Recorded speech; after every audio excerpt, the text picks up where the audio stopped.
तो जैसा कि अभी हम सभी देख पा रहे हैं कि नवरात्रि का उत्सव बड़े जोर शोर से और धूमधाम से मनाया जा रहा है। हर जगह नए वस्त्र पहने जा रहे हैं, गरबा खेले जा रहे हैं और तरह तरह की चीज़ें की जा रही हैं। तो ये नवरात्रि हमारे लिए कितना उपयोगी है और हमें इसे वास्तव में किस तरह मनाना चाहिए?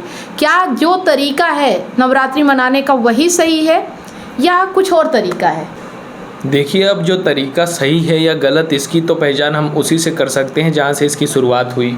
अगर हमें समझ लें कि नवरात्र की शुरुआत कहाँ से हुई, तो हमें समझ में आता है कि जिस तरीके से श्रीमद् भागवत गीता है, उसी तरीके से ग्रंथ है दुर्गा सप्तशती।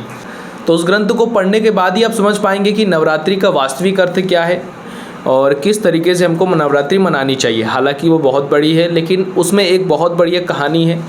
अगर आप उसको समझ लेंगे तो मुझे लगता है कि आप थोड़ा थोड़ा समझ जाएंगे कि वास्तविक नवरात्रि क्या होती है, वास्तविक दुर्गा की पूजा क्या होती है। तो कहानी की शुरुआत यूँ होती है कि एक ऋषि होते हैं, मार्कंडेय ऋषि, बहुत ही ज्ञानी ऋषि होते हैं। और मार्कंडेय ऋषि ने एक पुराण भी लिखा था जिसको मार्कंडेय पुराण कहते हैं, आप लोग जानते होंगे अगर। तो मार्कंडेय ऋषि एक बार जंगल में बैठकर चिड़ियों को एक कहानी सुना रहे थे।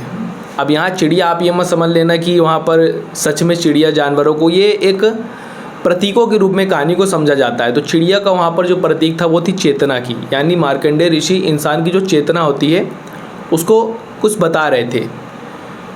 यानी उस चिड़िया को क्या बता रहे थे, एक कहानी बता रहे थे। और वो कहानी कुछ इस तरीके से थी कि एक बार एक राजा था, एक समय की बात है। वो राजा बहुत पराक्रमी था, बहुत अच्छा था। उस राजा ने अपनी प्रजा के लिए बहुत कुछ किया, दिन भर अपनी प्रजा की सेवा में मग्न रहता था, जो भी दिक्कतें आती थी वो सब करता था। एक दिन हुआ क्या कि खतरनाक दुश्मन ने उसके राज्य पर हमला कर दिया।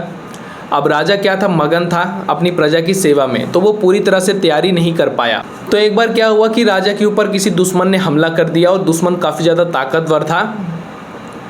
और राजा ऐसा नहीं था कि ताकतवर नहीं था, लेकिन वो प्रजा की सेवा में इतना मग्न था कि उसे तैयारी करने का मौका ही नहीं मिला। लेकिन अब युद्ध करने तो जाना था, क्योंकि अपनी जो प्रजा है, अपना जो देश है, उसे बचाना है। तो वो गया, लेकिन वो हार गया। हार के जब वो वापस आ रहा था तो काफ़ी निराश था, क्योंकि वो जो दुश्मन था उसने युद्ध जीता तो जीता ही था, उसके राज्य के कुछ हिस्सों को बुरी तरह से नष्ट भी कर दिया था। जो उसने प्रजा के लिए काफ़ी सारी सुविधाएं दी थी, वो सुविधाएं उसने नष्ट कर दी थी। तो राजा चिंतित था। तो इसी चिंता में जब वो अपने राज्य पहुंचा तो उसे ये पता चला कि बाहर से तो युद्ध हार के आया ही है, साथ में उसके युद्ध हारने से उसके जो मंत्रिमंडल है उसमें पता चल गया सबको कि ये तो कमज़ोर हो चुका है, ये हार चुका है। तो अंदर ही वो साजिश करने लगे, रंजिश करने लगे उसके खिलाफ। और राजा ये सब देख रहा था, साजिश कर रहे थे। तो राजा को ये सब सुनकर, ये सब देखकर बहुत दुख हुआ। उसने सोचा कि मैंने इनके लिए ज़िंदगी भर इतना सब किया, अपनी प्रजा के लिए, अपने मंत्रिमंडल के लिए, अपने लोगों के लिए, और आज यही षड्यंत्र रचकर मुझको इस गद्दी से हटाना चाहते हैं। और ये सब सोच के राजा बहुत दुखी हो गया और उसने निर्णय किया जंगल जाने का।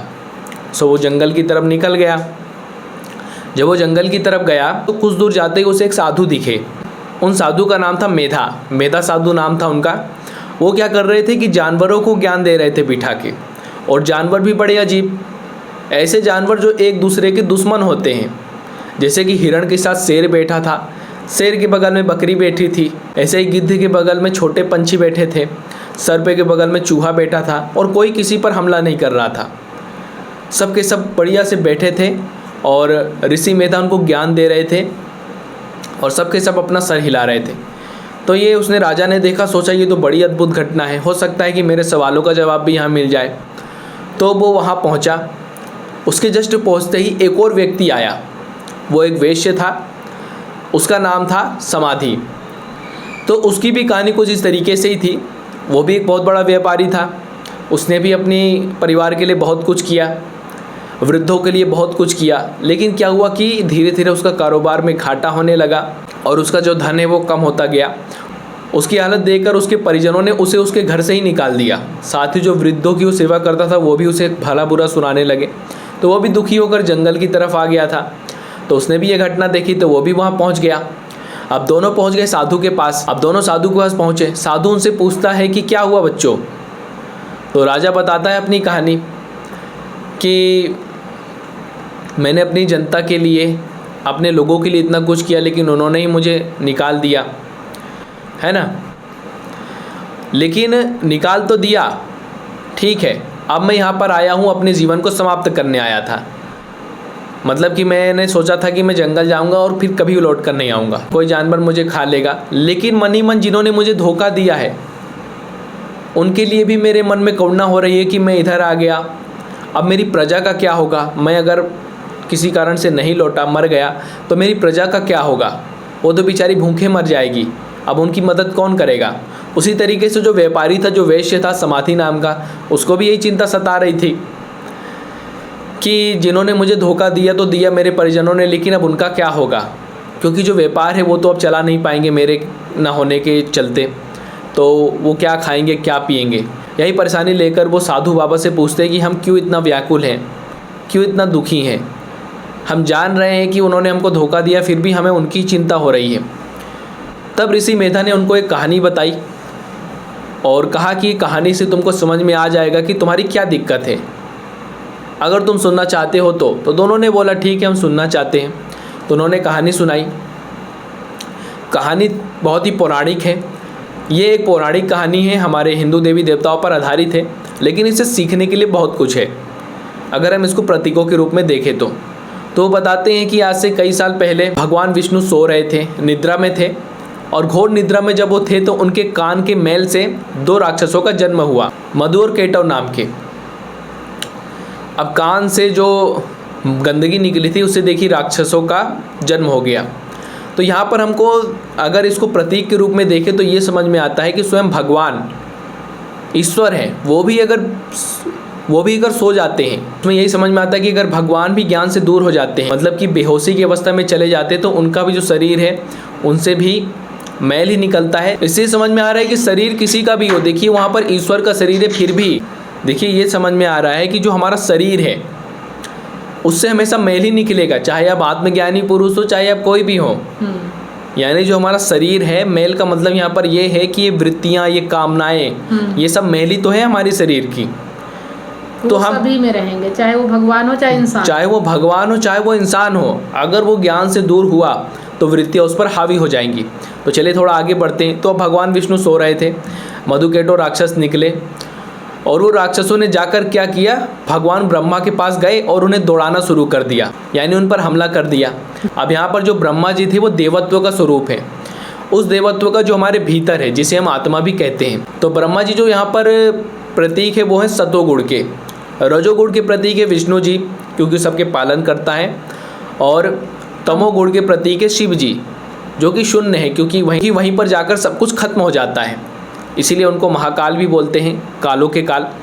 तो सतोगुण को देखिए मधु और केटव दौड़ा रहे हैं, तो इससे समझ में आता है कि हमारे भीतर की कामनाएं, वृत्तियां, ये सब हमारे अंदर का जो सतोगुण है, जो देवत्व है, जिसे हम आत्मा कहते हैं, उसे भी विचलित कर देता है। अगर हमने ज्ञान नहीं लिया तो हमारी जो आत्मा है वो होगी तो सही, लेकिन हम उसको कभी देख नहीं पाएंगे क्योंकि जो माया है, जो वृत्तियां हैं, वो इसको ढक देती हैं, जैसा कि हमने श्रीमद् भागवत गीता में भी पढ़ा था। तो अब उन्होंने खूब दौड़ाया उनको। अब ब्रह्मा जी पहुंच गए विष्णु जी के पास। विष्णु जी तो अब गहरी निद्रा में सोए हुए थे। अब ब्रह्मा जी को समझ नहीं आ रहा था कैसे उठाए, काफ़ी कोशिश करी उन्होंने, पर विष्णु जी उठे ही नहीं।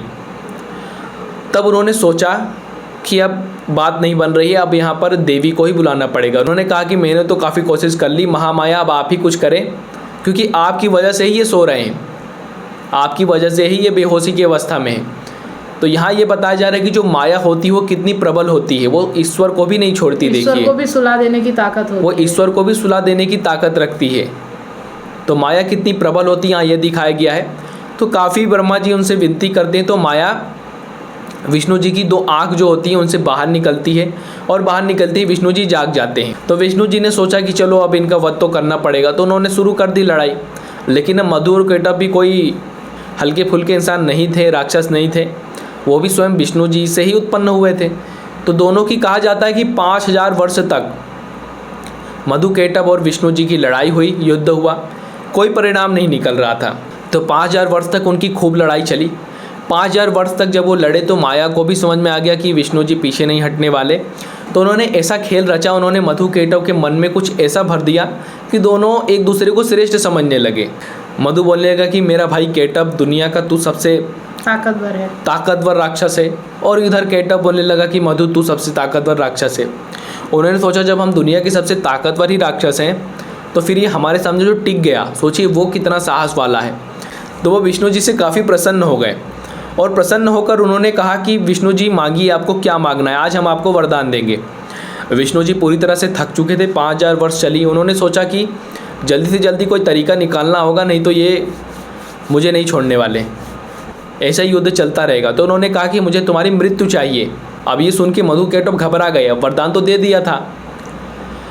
तो उन्होंने फिर तरकीब लगाई। उस समय क्या था कि चारों तरफ जल भरा हुआ था, बहुत ज़्यादा वर्षा हुई थी, चारों तरफ पूरी दुनिया, पूरा ब्रह्मांड में जलमग्न था। तो उन्होंने कहा कि ठीक है, हम तुम्हें मृत्यु का वरदान तो देते हैं हमारी, लेकिन तुम्हें हमें ऐसी जगह पर मारना होगा जहाँ पानी ना हो। अब विष्णु जी ने भी दिमाग लगाया, उन्होंने मधु को पकड़ा और अपना एक पैर ऊपर कर लिया। पैर ऊपर कर लिया तो उनका जो पैर था पानी से ऊपर आ गया और उसी जांग पर उन्होंने पहले मधु का वध किया, फिर केटव का वध किया, और इस तरीके से उन राक्षसों का वध हो गया। तो इस तरीके से विष्णु जी ने उनका वध कर दिया। देखिए, सीखने वाली चीज़ ये है कि जिस माया के चलते मधु केटव का जन्म हुआ था, उसी माया के कारण उनका वध हुआ। अगर माया जो है वो अपना खेल नहीं दिखाती तो मधु केटव को कभी आभास ही नहीं होता। ये सब जो वो बोल रहे थे वो माया ही उनसे करवा रही थी। यहाँ ये हमको पता चल रहा है सांकेतिक रूप से। तो यहाँ पर यही बताया जा रहा है कि जो प्रकृति है, जो देवी है, वो प्रकृति का रूप है। आप उनको महामाया बोल लीजिए, माया बोल लीजिए, क्योंकि माया ही प्रकृति है, प्रकृति ही माया है। तो यहाँ पर ये बताया जा रहा है कि प्रकृति ही हमें मुक्त कराएगी, लेकिन तब कराएगी जब हम उससे मांगेंगे, जब हम उससे मुक्ति मांगेंगे।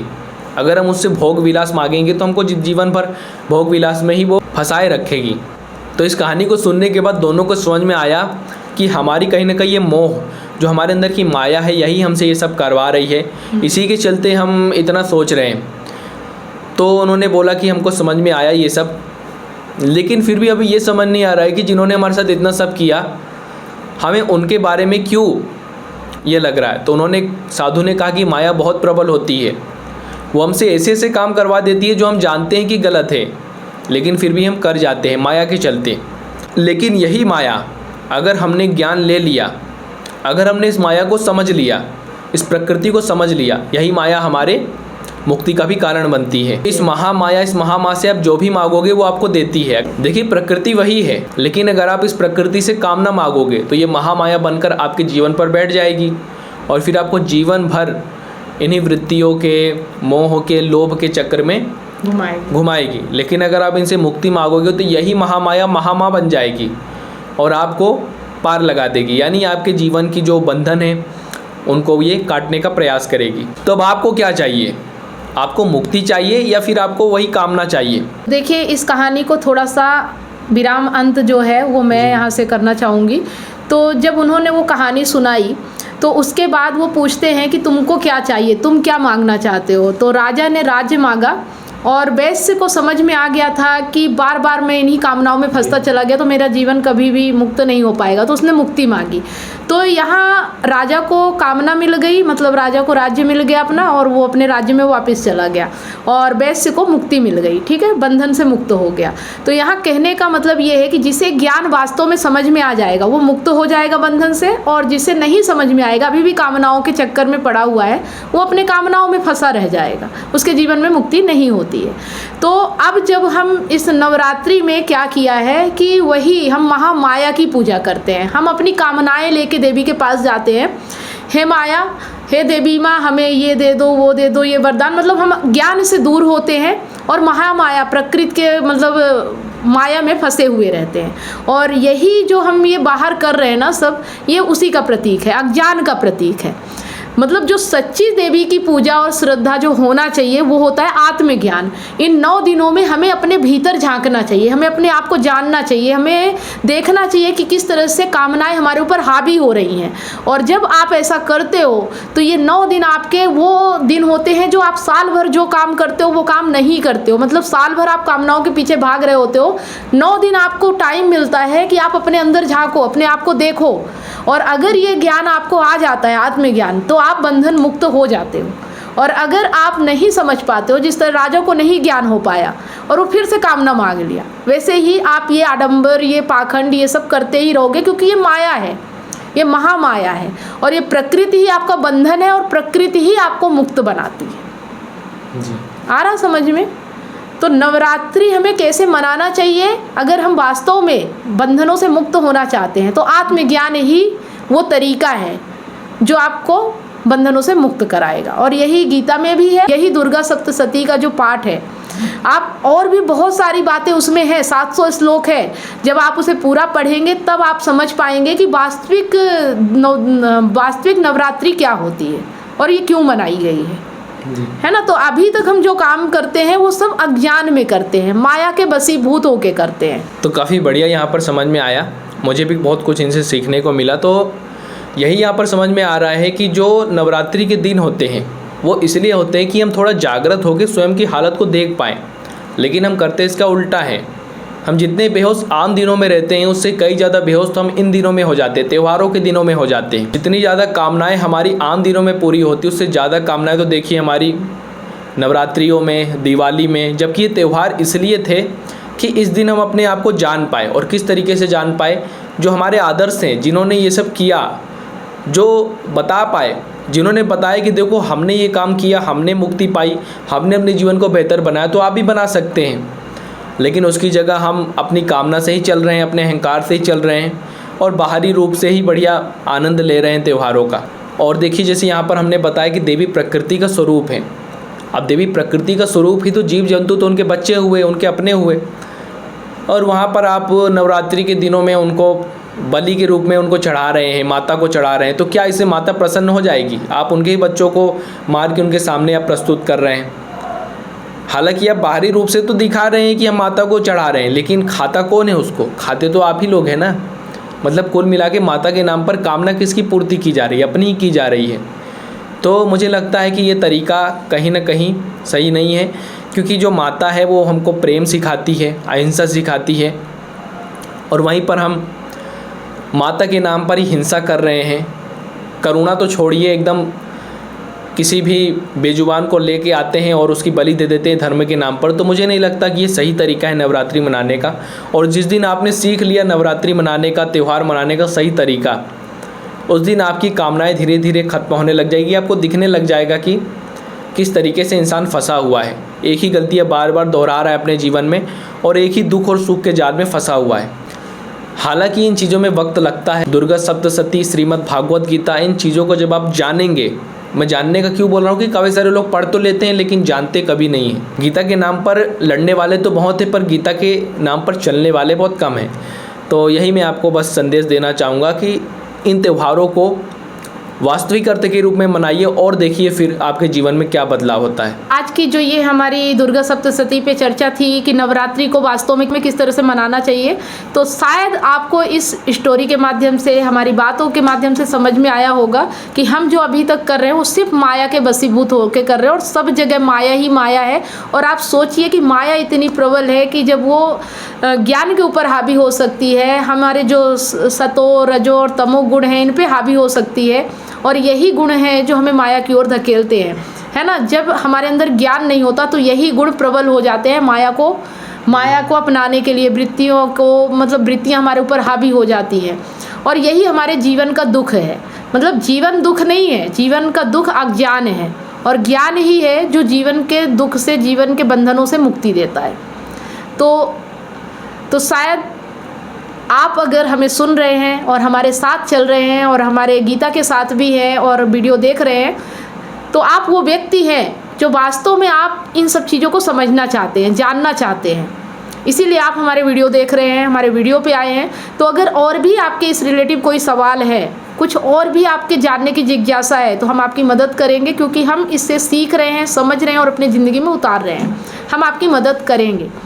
तो उम्मीद करते हैं कि इस वीडियो से आपको काफ़ी कुछ सीखने को मिला होगा। अगर ऐसा है तो कमेंट करके ज़रूर बताएं। वीडियो अच्छा लगा तो लाइक करें, ज़्यादा से ज़्यादा इसे शेयर करें ताकि ज़्यादा से ज़्यादा लोगों को जागरूक किया जा सके। मिलते हैं नेक्स्ट वीडियो में, तब तक आप सभी लोगों को वीडियो अंत तक देखने के लिए बहुत बहुत धन्यवाद।